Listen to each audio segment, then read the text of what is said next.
Wilson. Much of the debate on this bill has focused on dignity, on control, on choice. Over the past 6 weeks, I've had to confront those concepts head-on while watching a very close family member of mine unexpectedly lose most physical capacity overnight.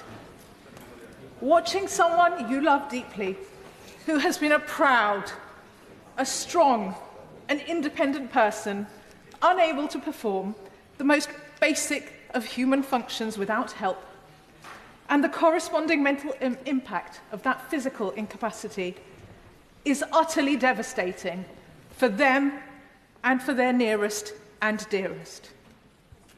That indignity and loss of control has felt unmanageable on the days when the care has been poor, and yet so much more manageable when nurses and healthcare assistants caring for my loved one have not been totally overstretched and coping without breaks, when they've been able to ensure that pain is well managed, and when the basic personal care which gives us dignity and boosts our well-being can be given.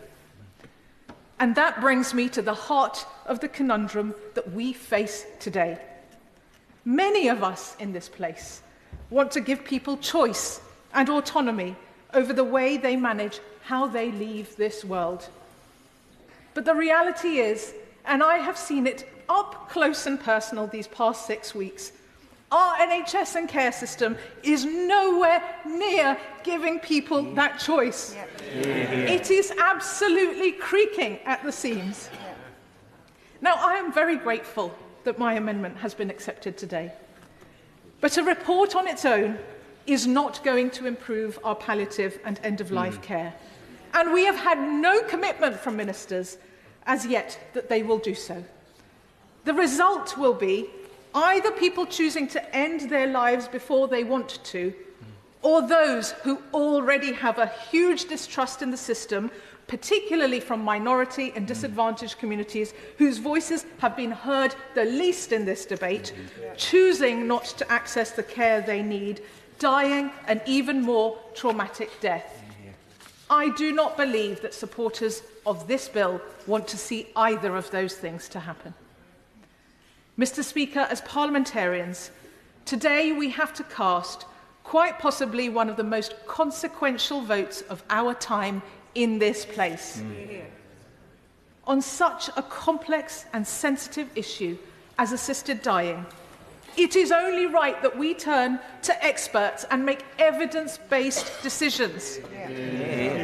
So when the Royal College of Psychiatrists and the Royal College of Physicians, who are both officially neutral on assisted dying, have said plainly they cannot support this bill, not least on the most fundamental principle of mental capacity, which sits at the very heart of this bill, I say to colleagues across the House, it is not too late to think again.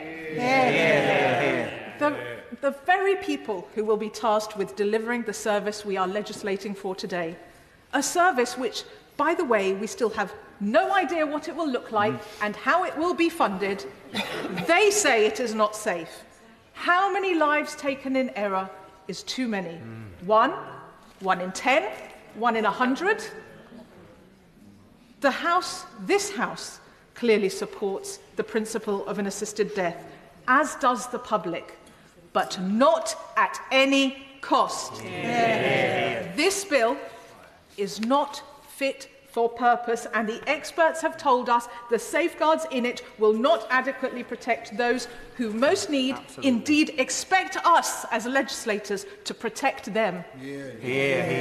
I implore colleagues today to vote it down, and I say to ministers on the front bench, it is your responsibility to go back and do better.